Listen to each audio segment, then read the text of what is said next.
दोस्तों नमस्कार, मेरा नाम है अनूप आकाश वर्मा। उत्तर प्रदेश विधानसभा चुनाव में अब 1 साल से के करीब का वक्त बचा हुआ है, लेकिन अखिलेश यादव अब अपने कुनबे को आकार दे रहे हैं, अपने कुनबे को बड़ा करते हुए दिखाई दे रहे हैं। असदुद्दीन ओवैसी के जुड़ने की बात कही जा रही है, रमाशंकर राजभर के बयान से ये कयास लगाए जा रहे हैं, लेकिन असदुद्दीन ओवैसी अकेले नहीं हैं, उनके साथ चंद्रशेखर आज़ाद और अपना दल कमेरावादी की पल्लवी पटेल भी हैं। लेकिन आज के इस वीडियो में हम चंद्रशेखर आज़ाद पर बात करेंगे। चंद्रशेखर आज़ाद, आज़ाद समाज पार्टी के अध्यक्ष, नगीना से सांसद और अपने बलबूते, अपने दम पर नगीना सीट से बीजेपी, सपा, बसपा, कांग्रेस सबको हराकर उन्होंने जीत दर्ज की थी 2024 के लोकसभा चुनाव में।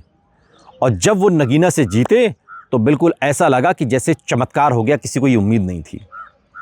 क्योंकि चाहे अखिलेश यादव हो, चाहे बाकी बहुजन समाज या कोई भी और दल हो, सब इतना कमतर आंक रहे थे चंद्रशेखर आज़ाद को कि उनके साथ गठबंधन करना भी गंवारा नहीं था। 2022 के विधानसभा चुनाव में चंद्रशेखर आज़ाद ने योगी आदित्यनाथ को सीधी उनके घर में जाकर उनकी सीट पर चुनौती दी थी। यह और बात है कि चंद्रशेखर आज़ाद चुनाव हार गए, लेकिन चंद्रशेखर आज़ाद ने योगी आदित्यनाथ को चुनौती देकर यह साबित कर दिया था कि आने वाले समय में वो फ्रंट फुट की राजनीति करेंगे। असदुद्दीन ओवैसी की जब हम बात कर रहे थे तो हमने आपसे कहा था कि वो डिप्टी सीएम पर दावा कर सकते हैं, लेकिन चंद्रशेखर आज़ाद की नजर भी उसी डिप्टी सीएम की पोस्ट पर है। चंद्रशेखर आज़ाद उत्तर प्रदेश में बहुजन समाज पार्टी के विकल्प के तौर पर अपने आप को पेश कर रहे हैं। दलित समाज में जो यंग लड़के लड़कियां हैं, जो यंग जनरेशन है, जो जेनजी है, वो चंद्रशेखर आज़ाद से काफ़ी प्रभावित हो रहे हैं, इन्फ्लुएंस हो रहे हैं। उसकी 2-3 बड़ी वजह हैं। एक तो चंद्रशेखर आज़ाद के सोशल मीडिया प्लेटफॉर्म को अगर आप देखेंगे, एक्स को अगर आप देखेंगे, चूँकि आजकल तो टेक्नोलॉजी का ज़माना है, जो यंग जनरेशन है वो किसी भी समाज की हो, सब लोग सोशल मीडिया प्लेटफॉर्म पर हैं और बहुत अच्छी मौजूदगी दर्ज करा रहे हैं। चंद्रशेखर आज़ाद देश में कहीं भी दलित समाज के किसी भी शख्स पर किसी भी तरीके का कोई हमला होता है, उसको कोई परेशानी होती है, कोई दुर्व्यवहार होता है, कोई भेदभाव होता है, तो सोशल मीडिया प्लेटफॉर्म एक्स पर चंद्रशेखर आज़ाद उस विषय को पूरी प्रमुखता से उठाते हैं। और सिर्फ ऐसा नहीं कि सोशल मीडिया प्लेटफॉर्म पर ही उठाते हैं, यथासंभव वो वहां पर जाते भी हैं। प्रशासन उन्हें रोके तब भी वो रुकते नहीं है, वो जाते हैं। मेरठ का एक उदाहरण अभी ताज़ा है, इसके अलावा भी ढेरों उदाहरण है। हाथरस का कांड हुआ था, तब भी हमने देखा था। तो चंद्रशेखर आज़ाद को अगर दलित युवा पसंद कर रहे हैं तो उसकी बड़ी वजह है कि वो उनके साथ खड़े हैं। उन्हें मालूम है कि अगर आज यहाँ हमें कोई दिक्कत होगी और चंद्रशेखर आज़ाद सांसद जी को पता चलेगा तो वो हमारे पास आएंगे, हमारे दुख दर्द को सुनेंगे, समझेंगे और हमारी आवाज़ में अपनी आवाज़ मिलाएंगे और उसे दूर तक पहुँचाएंगे। ये बात हर दलित युवा जानता है और ये एक बड़ी वजह है जो मायावती से चंद्रशेखर आज़ाद को अलग करती है। उन तक पहुँच बनाना आसान है। दूसरा, चंद्रशेखर आज़ाद जो लगातार रैलियां कर रहे हैं, आगरा में पिछले दिनों हुई या और भी जगहों पर जो होती रही है, उसमें आप देखिए जो भीड़ उमड़ रही है, उस भीड़ का जो सैलाब है वो एक ज़माने में मायावती के साथ हुआ करता था।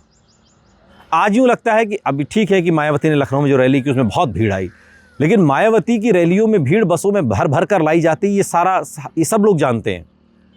लेकिन चंद्रशेखर आज़ाद की रैली में आप देखेंगे तो लोग जो तंबू पर, पेड़ों पर चढ़कर अगर कोई आदमी सुन रहा है तो वो बसों में भर कर लाया हुआ आदमी नहीं है। बहुत सीधी सी बात है।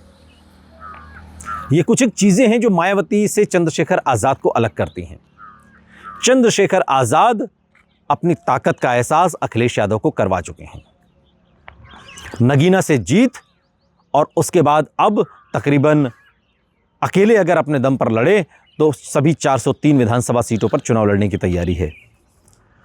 और अगर गठबंधन होता है तो फिर न्यायपूर्वक, सम्मान सहित सीट शेयरिंग में उन्हें जगह मिले और डिप्टी सीएम की पोस्ट पर चंद्रशेखर आज़ाद का भी दावा हो सकता है। यानी कि दलित समाज से किसी को आप कम से कम उप मुख्यमंत्री बनाइए। ठीक उसी तर्ज पर जैसे असदुद्दीन ओवैसी मुसलमानों को कहीं ना कहीं, अल्पसंख्यकों को एक सम्मान देने की बात के तौर पर उप मुख्यमंत्री बना सकते हैं। और ऐसा होना मुमकिन भी है क्योंकि अखिलेश यादव जो लड़ाई लड़ रहे हैं पीडीए की, और वो कहते हैं कि पीडीए ही बीजेपी को हराएगा, एनडीए को हराएगा, और पीडीए सत्ता में एनडीए को हरा कर आएगा, और जब सत्ता में आएगा तो सत्ता के शीर्ष पर भी दिखना चाहिए ना पीडीए। तो कैसे दिखेगा पीडीए? पीडीए, पी यानी कि पिछड़ा, पिछड़ा यानी कि अखिलेश यादव, अखिलेश यादव यानी कि मुख्यमंत्री, डी यानी कि दलित, दलित यानी कि चंद्रशेखर डिप्टी सीएम, ए यानी कि अल्पसंख्यक, अल्पसंख्यक यानी कि असदुद्दीन ओवैसी की पार्टी माने डिप्टी सीएम। जब मुख्यमंत्री और 2 डिप्टी सीएम पीडीए के अंदर दिखाई देंगे तभी तो यह सार्थक सिद्ध होगा कि आप जो बात कह रहे हैं उसी बात को आपने जमीन पर भी लागू किया, उसी बात को आपने सरकार पर लागू किया, जिनके वोट आपने लिए उनको आपने सम्मान दिया सरकार आने के बाद। तो यह फॉर्मूला एक असदुद्दीन ओवैसी और चंद्रशेखर आजाद के दिमाग में चल रहा है। अपना दल कमेरावादी छोटी पार्टी है, डिप्टी सीएम पर उनका दावा काम करेगा नहीं, इसलिए वो दावा करेंगे भी नहीं। लेकिन चंद्रशेखर आजाद और असदुद्दीन ओवैसी, ये दोनों दल, ये दोनों पार्टियां, ये दोनों नेता उत्तर प्रदेश के इस विधानसभा चुनाव में अखिलेश यादव के साथ गठबंधन करते हैं तो डिप्टी सीएम की पोस्ट पर इनका दावा होगा। और इसकी पीछे बड़ी वजह वोट शेयर है, दलित समाज का जो वोट परसेंटेज है। ये सभी जानते हैं कि मायावती सिमट कर अभी 1 सीट पर आ गई हैं विधानसभा में, पिछले चुनाव में लोकसभा में 0 और रामजीलाल सुमन रिटायर हुए तो अप्रैल में राज्यसभा भी 0। पहली बार है जब हर जगह संसद में, दोनों सदनों में बहुजन समाज पार्टी 0 हो जाएगी। तो वोट जो ट्रांसफर हुआ है, हालांकि 12% वोट शेयर अभी भी मायावती के साथ है, लेकिन फिर भी मायावती के साथ अखिलेश यादव कोई गठबंधन नहीं करने जा रहे हैं। उनका गठबंधन अगर होता है तो असदुद्दीन ओवैसी, चंद्रशेखर आजाद के साथ होगा, और यही पीडीए होगा। पीडीए पिछड़ा, दलित, अल्पसंख्यक, अखिलेश यादव, चंद्रशेखर आजाद और असदुद्दीन ओवैसी।